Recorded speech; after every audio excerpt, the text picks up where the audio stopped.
The Adventures of Sherlock Holmes. The Adventure of the Empty House. By Sir Arthur Conan Doyle. It was in the spring of the year 1894 that all London was interested, and the fashionable world dismayed, by the murder of the Honourable Ronald Adair under most unusual and inexplicable circumstances. The public has already learned those particulars of the crime which came out in the police investigation, but a good deal was suppressed upon that occasion, since the case for the prosecution was so overwhelmingly strong that it was not necessary to bring forward all the facts. Only now, at the end of nearly 10 years, am I allowed to supply those missing links which make up the whole of that remarkable chain. The crime was of interest in itself, but that interest was as nothing to me compared to the inconceivable sequel, which afforded me the greatest shock and surprise of any event in my adventurous life.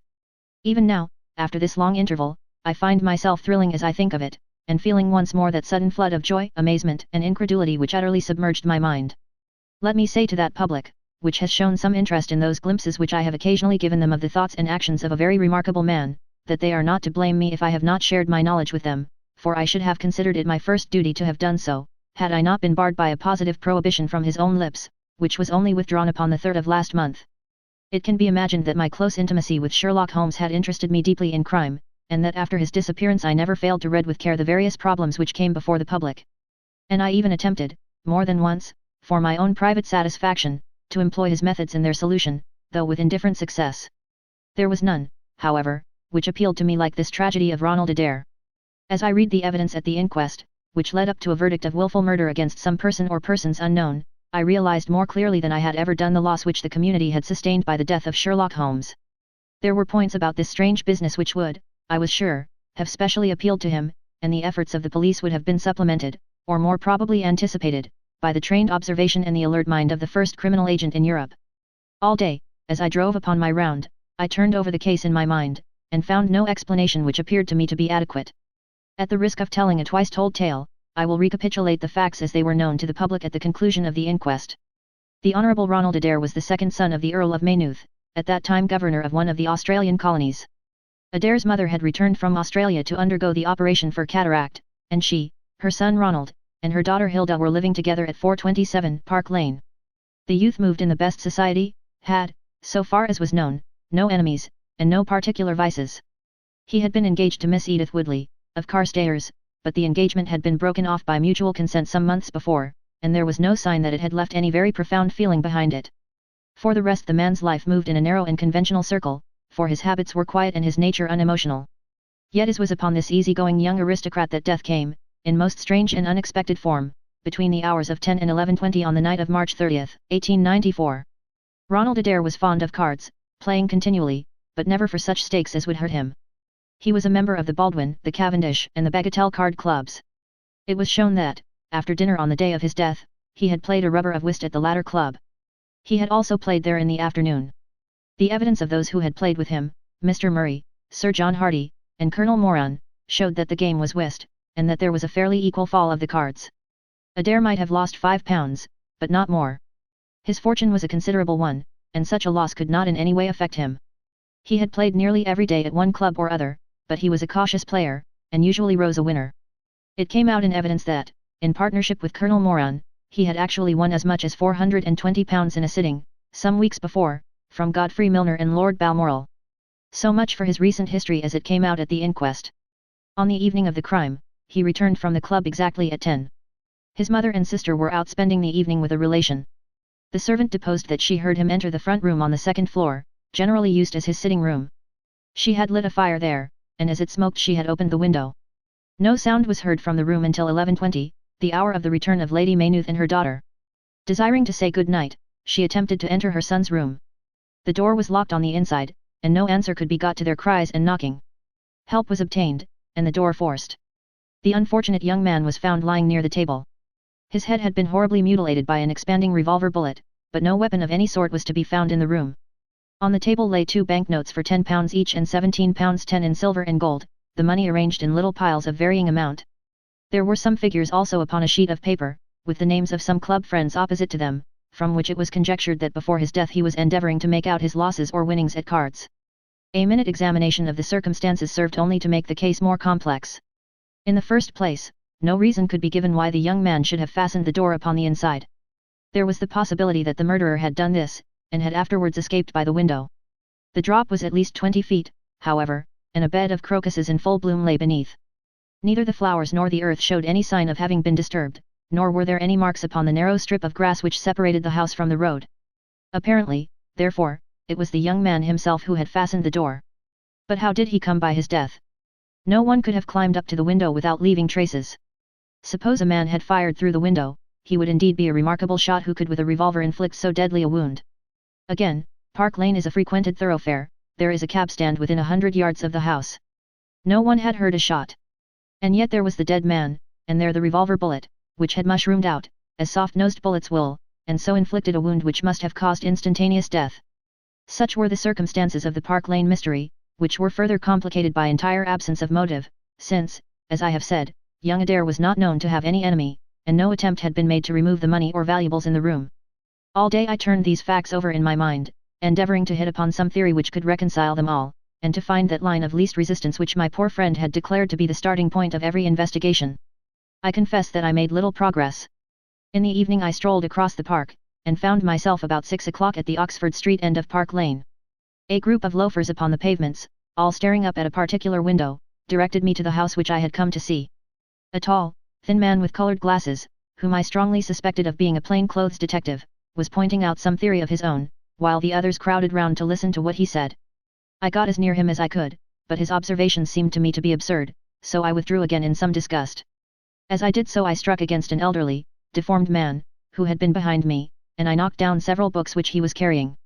I remember that as I picked them up, I observed the title of one of them, The Origin of Tree Worship, and it struck me that the fellow must be some poor bibliophile, who, either as a trade or as a hobby, was a collector of obscure volumes.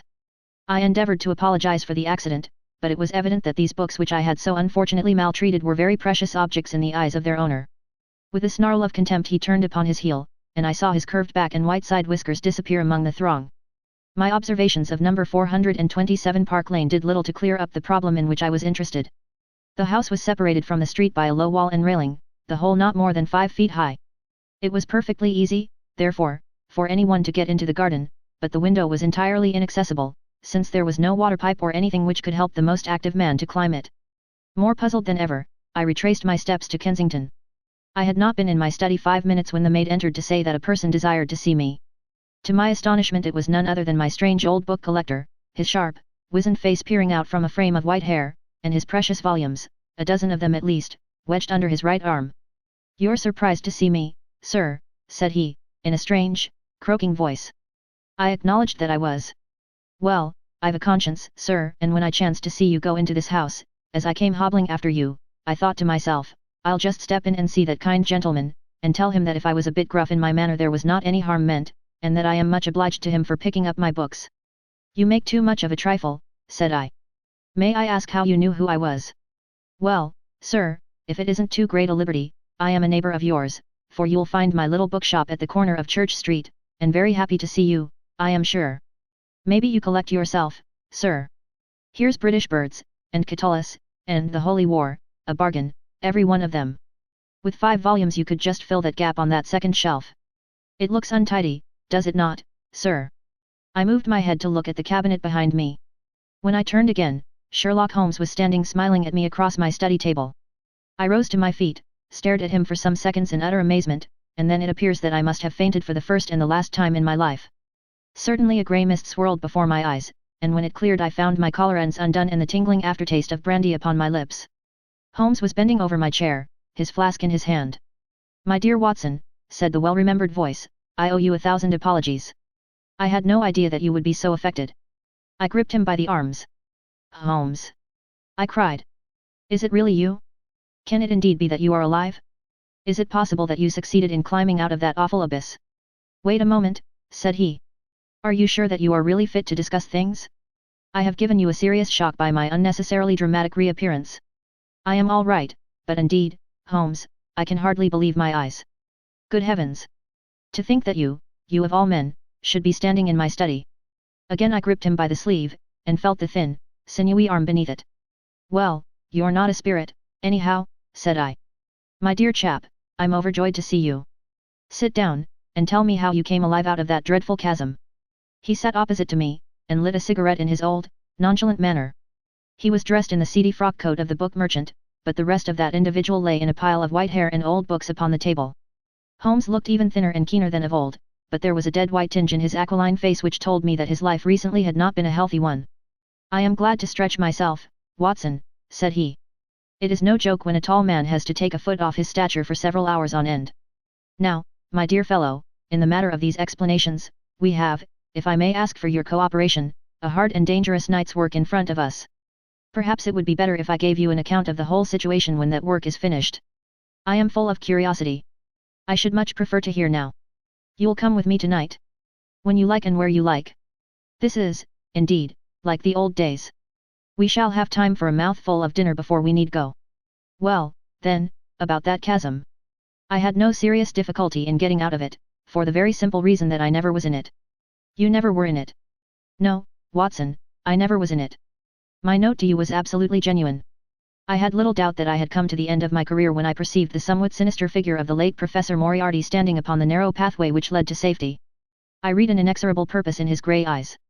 I exchanged some remarks with him, therefore, and obtained his courteous permission to write the short note which you afterwards received. I left it with my cigarette box and my stick, and I walked along the pathway, Moriarty still at my heels. When I reached the end I stood at bay. He drew no weapon, but he rushed at me and threw his long arms around me. He knew that his own game was up, and was only anxious to revenge himself upon me. We tottered together upon the brink of the fall. I have some knowledge, however, of Baratsu, or the Japanese system of wrestling, which has more than once been very useful to me. I slipped through his grip, and he with a horrible scream kicked madly for a few seconds, and clawed the air with both his hands. But for all his efforts he could not get his balance, and over he went. With my face over the brink, I saw him fall for a long way. Then he struck a rock, bounded off, and splashed into the water. I listened with amazement to this explanation, which Holmes delivered between the puffs of his cigarette. "But the tracks?" I cried. "I saw, with my own eyes, that 2 went down the path and none returned. It came about in this way. The instant that the professor had disappeared, it struck me what a really extraordinarily lucky chance fate had placed in my way. I knew that Moriarty was not the only man who had sworn my death. There were at least 3 others whose desire for vengeance upon me would only be increased by the death of their leader. They were all most dangerous men. One or other would certainly get me. On the other hand, if all the world was convinced that I was dead they would take liberties, these men, they would soon lay themselves open, and sooner or later I could destroy them. Then it would be time for me to announce that I was still in the land of the living. So rapidly does the brain act that I believe I had thought this all out before Professor Moriarty had reached the bottom of the Reichenbach fall. I stood up and examined the rocky wall behind me. In your picturesque account of the matter, which I read with great interest some months later, you assert that the wall was sheer. That was not literally true. A few small footholds presented themselves, and there was some indication of a ledge. The cliff is so high that to climb it all was an obvious impossibility, and it was equally impossible to make my way along the wet path without leaving some tracks. I might, it is true, have reversed my boots, as I have done on similar occasions, but the sight of 3 sets of tracks in one direction would certainly have suggested a deception. On the whole, then, it was best that I should risk the climb. It was not a pleasant business, Watson. The fall roared beneath me. I am not a fanciful person, but I give you my word that I seemed to hear Moriarty's voice screaming at me out of the abyss. A mistake would have been fatal. More than once, as tufts of grass came out in my hand or my foot slipped in the wet notches of the rock, I thought that I was gone. But I struggled upward, and at last I reached a ledge several feet deep and covered with soft green moss, where I could lie unseen in the most perfect comfort. There I was stretched, when you, my dear Watson, and all your following were investigating in the most sympathetic and inefficient manner the circumstances of my death. At last, when you had all formed your inevitable and totally erroneous conclusions, you departed for the hotel, and I was left alone. I had imagined that I had reached the end of my adventures, but a very unexpected occurrence showed me that there were surprises still in store for me. A huge rock, falling from above, boomed past me, struck the path, and bounded over into the chasm. For an instant I thought that it was an accident, but a moment later, looking up, I saw a man's head against the darkening sky, and another stone struck the very ledge upon which I was stretched, within a foot of my head. Of course, the meaning of this was obvious. Moriarty had not been alone. A confederate, and even that one glance had told me how dangerous a man that confederate was, had kept guard while the professor had attacked me. From a distance, unseen by me, he had been a witness of his friend's death and of my escape. He had waited, and then making his way round to the top of the cliff, he had endeavoured to succeed where his comrade had failed. I did not take long to think about it, Watson. Again I saw that grim face look over the cliff, and I knew that it was the precursor of another stone. I scrambled down onto the path. I don't think I could have done it in cold blood. It was 100 times more difficult than getting up. But I had no time to think of the danger, for another stone sang past me as I hung by my hands from the edge of the ledge. Halfway down I slipped, but, by the blessing of God, I landed, torn and bleeding, upon the path. I took to my heels, did 10 miles over the mountains in the darkness, and a week later, I found myself in Florence, with the certainty that no one in the world knew what had become of me. I had only one confidant, my brother Mycroft. I owe you many apologies, my dear Watson, but it was all important that it should be thought I was dead, and it is quite certain that you would not have written so convincing an account of my unhappy end had you not yourself thought that it was true. Several times during the last 3 years, I have taken up my pen to write to you, but always I feared lest your affectionate regard for me should tempt you to some indiscretion which would betray my secret. For that reason I turned away from you this evening when you upset my books, for I was in danger at the time, and any show of surprise and emotion upon your part might have drawn attention to my identity and led to the most deplorable and irreparable results. As to Mycroft, I had to confide in him in order to obtain the money which I needed. The course of events in London did not run so well as I had hoped, for the trial of the Moriarty gang left 2 of its most dangerous members, my own most vindictive enemies, at liberty. I travelled for 2 years in Tibet, therefore, and amused myself by visiting Lhasa, and spending some days with the head Lama. You may have read of the remarkable explorations of a Norwegian named Sigerson, but I am sure that it never occurred to you that you were receiving news of your friend. I then passed through Persia, looked in at Mecca, and paid a short but interesting visit to the Khalifa at Khartoum, the results of which I have communicated to the Foreign Office. Returning to France, I spent some months in a research into the coal tar derivatives, which I conducted in a laboratory at Montpellier, in the south of France. Having concluded this to my satisfaction, and learning that only one of my enemies was now left in London, I was about to return when my movements were hastened by the news of this very remarkable Park Lane mystery, which not only appealed to me by its own merits, but which seemed to offer some most peculiar personal opportunities. I came over at once to London, called in my own person at Baker Street, threw Mrs. Hudson into violent hysterics, and found that Mycroft had preserved my rooms and my papers exactly as they had always been. So it was, my dear Watson, that at 2 o'clock today I found myself in my old armchair in my own old room, and only wishing that I could have seen my old friend Watson in the other chair which he has so often adorned. Such was the remarkable narrative to which I listened on that April evening, a narrative which would have been utterly incredible to me had it not been confirmed by the actual sight of the tall, spare figure and the keen, eager face, which I had never thought to see again. In some manner he had learned of my own sad bereavement, and his sympathy was shown in his manner rather than in his words. "Work is the best antidote to sorrow, my dear Watson," said he, "and I have a piece of work for us both tonight which, if we can bring it to a successful conclusion, will in itself justify a man's life on this planet." In vain I begged him to tell me more. "You will hear and see enough before morning," he answered. "We have 3 years of the past to discuss. Let that suffice until 9:30, when we start upon the notable adventure of the empty house." It was indeed like old times when, at that hour, I found myself seated beside him in a hansom, my revolver in my pocket, and the thrill of adventure in my heart. Holmes was cold and stern and silent. As the gleam of the street lamps flashed upon his austere features, I saw that his brows were drawn down in thought and his thin lips compressed. I knew not what wild beast we were about to hunt down in the dark jungle of criminal London, but I was well assured, from the bearing of this master huntsman, that the adventure was a most grave one, while the sardonic smile which occasionally broke through his ascetic gloom boded little good for the object of our quest. I had imagined that we were bound for Baker Street, but Holmes stopped the cab at the corner of Cavendish Square. I observed that as he stepped out he gave a most searching glance to right and left, and at every subsequent street corner he took the utmost pains to assure that he was not followed. Our route was certainly a singular one. Holmes' knowledge of the byways of London was extraordinary, and on this occasion he passed rapidly and with an assured step through a network of mews and stables, the very existence of which I had never known. We emerged at last into a small road, lined with old, gloomy houses, which led us into Manchester Street, and so to Blandford Street. Here he turned swiftly down a narrow passage, passed through a wooden gate into a deserted yard, and then opened with a key the back door of a house. We entered together, and he closed it behind us. The place was pitch dark, but it was evident to me that it was an empty house. Our feet creaked and crackled over the bare planking, and my outstretched hand touched a wall from which the paper was hanging in ribbons. Holmes' cold, thin fingers closed round my wrist and led me forwards down a long hall, until I dimly saw the murky fanlight over the door.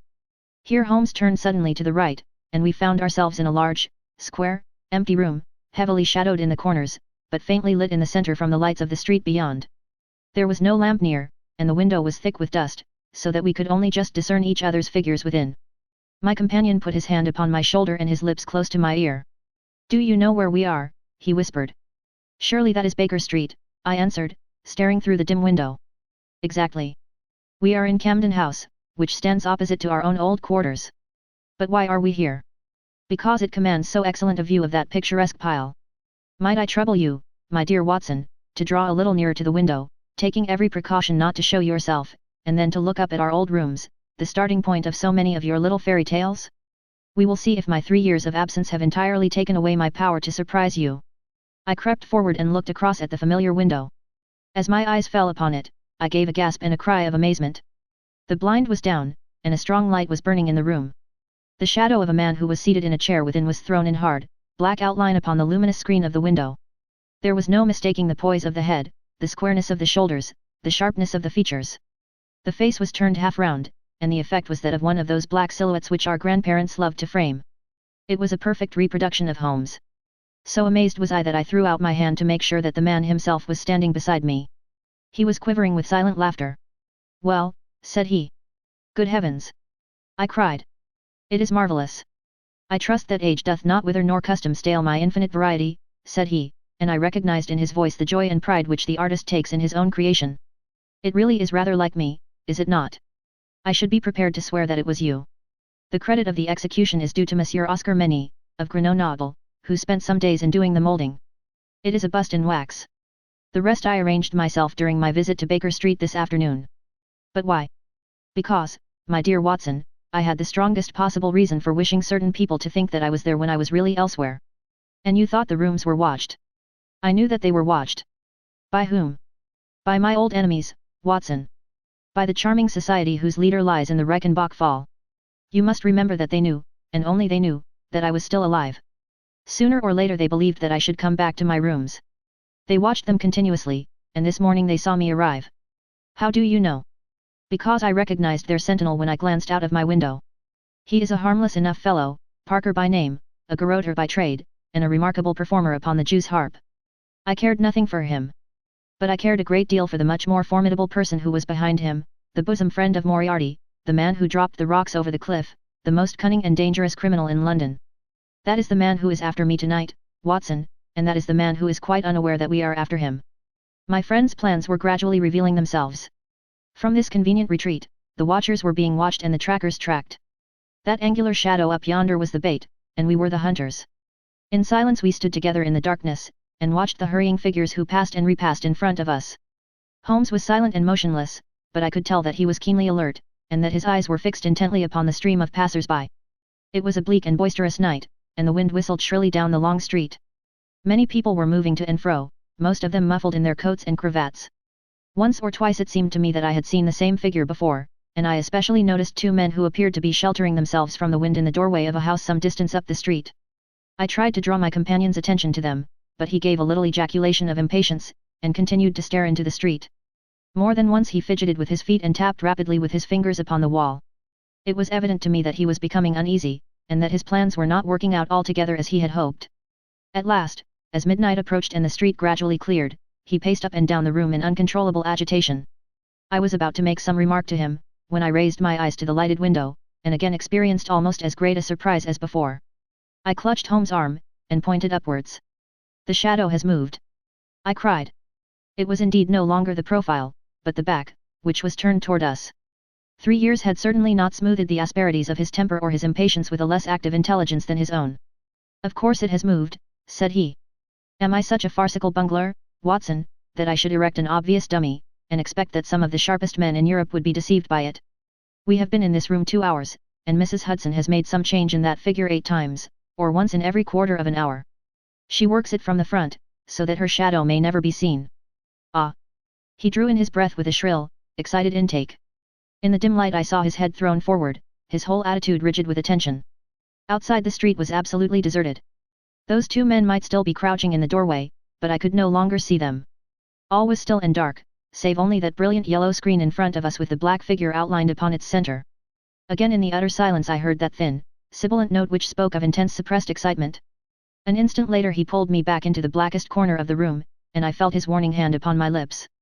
The fingers which clutched me were quivering.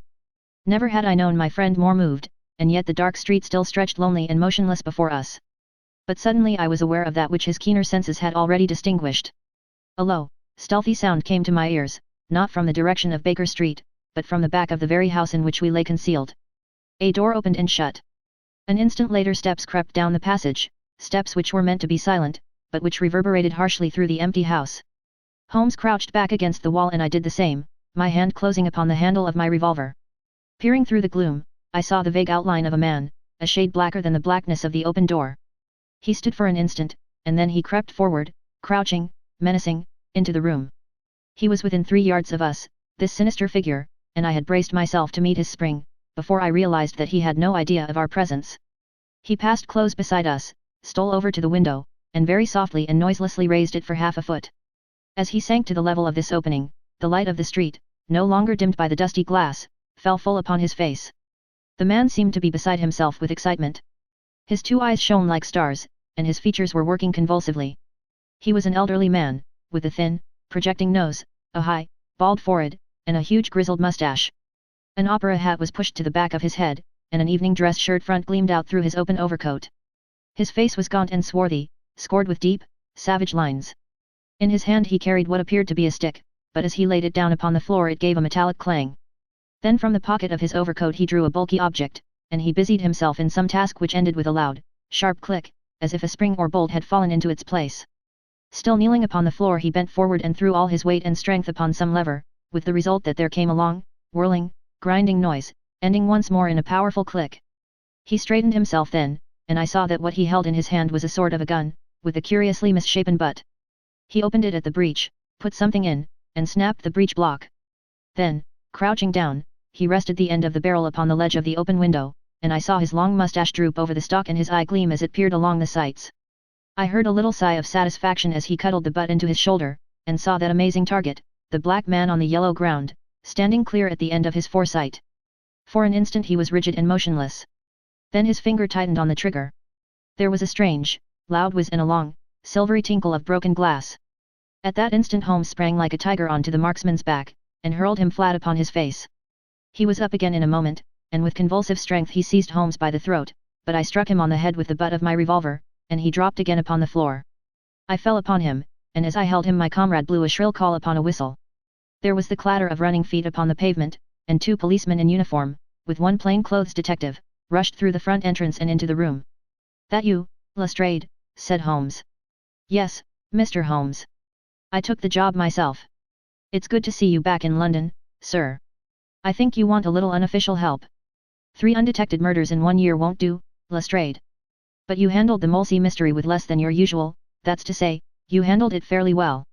We had all risen to our feet, our prisoner breathing hard, with a stalwart constable on each side of him.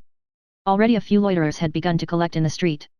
Holmes stepped up to the window, closed it, and dropped the blinds. Lestrade had produced 2 candles, and the policemen had uncovered their lanterns. I was able at last to have a good look at our prisoner. It was a tremendously virile and yet sinister face which was turned towards us. With the brow of a philosopher above and the jaw of a sensualist below, the man must have started with great capacities for good or for evil. But one could not look upon his cruel blue eyes, with their drooping, cynical lids, or upon the fierce, aggressive nose and the threatening, deep-lined brow, without reading nature's plainest danger signals. He took no heed of any of us, but his eyes were fixed upon Holmes' face with an expression in which hatred and amazement were equally blended. "You fiend," he kept on muttering, "you clever, clever fiend." "Ah, Colonel," said Holmes, arranging his rumpled collar, "journeys end in lovers' meetings, as the old play says. I don't think I have had the pleasure of seeing you since you favoured me with those attentions as I lay on the ledge above the Reichenbach Fall." The colonel still stared at my friend like a man in a trance. "You cunning, cunning fiend," was all that he could say. "I have not introduced you yet," said Holmes. "This gentleman, is Colonel Sebastian Moran, once of Her Majesty's Indian Army, and the best heavy game shot that our Eastern Empire has ever produced. I believe I am correct, Colonel, in saying that your bag of tigers still remains unrivaled." The fierce old man said nothing, but still glared at my companionist with his savage eyes and bristling mustache. He was wonderfully like a tiger himself. "I wonder that my very simple stratagem could deceive so old a shikari," said Holmes. "It must be very familiar to you. Have you not tethered a young kid under a tree, lain above it with your rifle, and waited for the bait to bring up your tiger? This empty house is my tree, and you are my tiger. You have possibly had other guns in reserve in case there should be several tigers, or in the unlikely supposition of your own aim failing you. These," he pointed around, "are my other guns." The parallel is exact. Colonel Moran sprang forward with a snarl of rage, but the constables dragged him back. The fury upon his face was terrible to look at. I confess that you had one small surprise for me, said Holmes. I did not anticipate that you would yourself make use of this empty house and this convenient front window. I had imagined you as operating from the street, where my friend Lestrade and his merry men were awaiting you. With that exception, all has gone as I expected. Colonel Moran turned to the official detective. You may or may not have just cause for arresting me, said he, but at least there can be no reason why I should submit to the jibes of this person. If I am in the hands of the law, let things be done in a legal way. Well, that's reasonable enough, said Lestrade. Nothing further you have to say, Mr. Holmes, before we go. Holmes had picked up the powerful air gun from the floor, and was examining its mechanism. An admirable and unique weapon, said he, noiseless and of tremendous power. I knew von Herder, the blind German mechanic, who constructed it to the order of the late Professor Moriarty. For years I have been aware of its existence, though I have never before had the opportunity of handling it. I commend it very specially to your attention, Lestrade, and also the bullets which fit it. You can trust us to look after that, Mr. Holmes, said Lestrade, as the whole party moved towards the door. Anything further to say? Only to ask what charge you intend to prefer. What charge, sir? Why, of course, the attempted murder of Mr. Sherlock Holmes. Not so, Lestrade. I do not propose to appear in the matter at all. To you, and to you only, belongs the credit of the remarkable arrest which you have effected. Yes, Lestrade, I congratulate you. With your usual happy mixture of cunning and audacity, you have got him. Got him. Got whom, Mr. Holmes? The man that the whole force has been seeking in vain, Colonel Sebastian Moran, who shot the Honourable Ronald Adair with an expanding bullet from an airgun through the open window of the second floor front of number 427, Park Lane, upon the 30th of last month. That's the charge, Lestrade. And now, Watson, if you can endure the draught from a broken window, I think that half an hour in my study over a cigar may afford you some profitable amusement. Our old chambers had been left unchanged through the supervision of Mycroft Holmes and the immediate care of Mrs. Hudson. As I entered I saw, it is true, an unwanted tidiness, but the old landmarks were all in their place. There was the chemical corner and the acid-stained, deal-topped table. There upon a shelf was the row of formidable scrapbooks and books of reference which many of our fellow citizens would have been so glad to burn. The diagrams, the violin case, and the pipe rack, even the Persian slipper which contained the tobacco, all met my eyes as I glanced round me. There were two occupants of the room, one, Mrs. Hudson, who beamed upon us both as we entered, the other, the strange dummy which had played so important a part in the evening's adventures. It was a wax-colored model of my friend, so admirably done that it was a perfect facsimile. It stood on a small pedestal table with an old dressing gown of Holmes so draped round it that the illusion from the street was absolutely perfect. I hope you preserved all precautions, Mrs. Hudson, said Holmes. I went to it on my knees, sir, just as you told me. Excellent. You carried the thing out very well. Did you observe where the bullet went? Yes, sir. I'm afraid it has spoilt your beautiful bust, for it passed right through the head and flattened itself on the wall. I picked it up from the carpet. Here it is. Holmes held it out to me. A soft revolver bullet, as you perceive, Watson. There's genius in that, for who would expect to find such a thing fired from an air gun? All right, Mrs. Hudson, I am much obliged for your assistance. And now, Watson, let me see you in your old seat once more, for there are several points which I should like to discuss with you. He had thrown off the seedy frock coat, and now he was the Holmes of old in the mouse-coloured dressing gown which he took from his effigy. The old shikari's nerves have not lost their steadiness, nor his eyes their keenness, said he, with a laugh, as he inspected the shattered forehead of his bust. Plumb in the middle of the back of the head and smack through the brain. He was the best shot in India, and I expect that there are few better in London. Have you heard the name? No, I have not. Well, such is fame. But, then, if I remember right, you had not heard the name of Professor James Moriarty, who had one of the great brains of the century. Just give me down my index of biographies from the shelf. He turned over the pages lazily, leaning back in his chair and blowing great clouds from his cigar. My collection of MS is a fine one, said he. Moriarty himself is enough to make any letter illustrious, and here is Morgan the poisoner, and Meridew of abominable memory, and Matthews, who knocked out my left canine in the waiting room at Charing Cross, and, finally, here is our friend of tonight. He handed over the book, and I read, Moran, Sebastian, Colonel. Unemployed. Formerly 1st Bangalore Pioneers. Born London, 1840. Son of Sir Augustus Moran, C.B., once British Minister to Persia. Educated Eton and Oxford. Served in Jawaka Campaign, Afghan Campaign, Charazib, Dispatches, Sherpur and Kabul. Author of Heavy Game of the Western Himalayas, 1881, 3 Months in the Jungle, 1884. Address, Conduit Street. Clubs, the Anglo-Indian, the Tankerville, the Bagatelle Card Club. On the margin was written, in Holmes' precise hand, the second most dangerous man in London. This is astonishing, said I, as I handed back the volume. The man's career is that of an honorable soldier. It is true, Holmes answered. Up to a certain point he did well. He was always a man of iron nerve, and the story is still told in India how he crawled down a drain after a wounded man-eating tiger. There are some trees, Watson, which grow to a certain height, and then suddenly develop some unsightly eccentricity. You will see it often in humans. I have a theory that the individual represents in his development the whole procession of his ancestors, and that such a sudden turn to good or evil stands for some strong influence which came into the line of his pedigree. The person becomes, as it were, the epitome of the history of his own family. It is surely rather fanciful. Well, I don't insist upon it. Whatever the cause, Colonel Moran began to go wrong. Without any open scandal, he still made India too hot to hold him. He retired, came to London, and again acquired an evil name. It was at this time that he was sought out by Professor Moriarty, to whom for a time he was chief of the staff. Moriarty supplied him liberally with money, and used him only in one or two very high-class jobs, which no ordinary criminal could have undertaken. You may have some recollection of the death of Mrs. Stewart, of Lauder, in 1887. Not? Well, I am sure Moran was at the bottom of it, but nothing could be proved. So cleverly was the colonel concealed that, even when the Moriarty gang was broken up, we could not incriminate him. You remember at that date, when I called upon you in your rooms, how I put up the shutters for fear of air guns. No doubt you thought me fanciful. I knew exactly what I was doing, for I knew of the existence of this remarkable gun, and I knew also that one of the best shots in the world would be behind it. When we were in Switzerland he followed us with Moriarty, and it was undoubtedly he who gave me that evil 5 minutes on the Reichenbach ledge. You may think that I read the papers with some attention during my sojourn in France, on the lookout for any chance of laying him by the heels. So long as he was free in London, my life would really not have been worth living. Night and day the shadow would have been over me, and sooner or later his chance must have come. What could I do? I could not shoot him at sight, or I should myself be in the dock. There was no use appealing to a magistrate.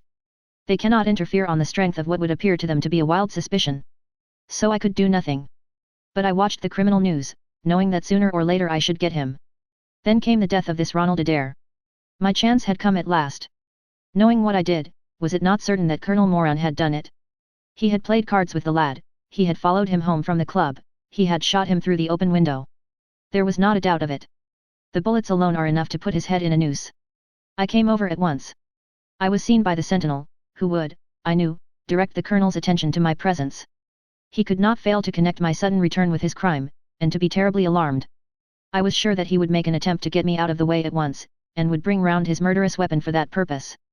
I left him an excellent mark in the window, and, having warned the police that they might be needed, by the way, Watson, you spotted their presence in that doorway with unerring accuracy, I took up what seemed to me to be a judicious post for observation, never dreaming that he would choose the same spot for his attack.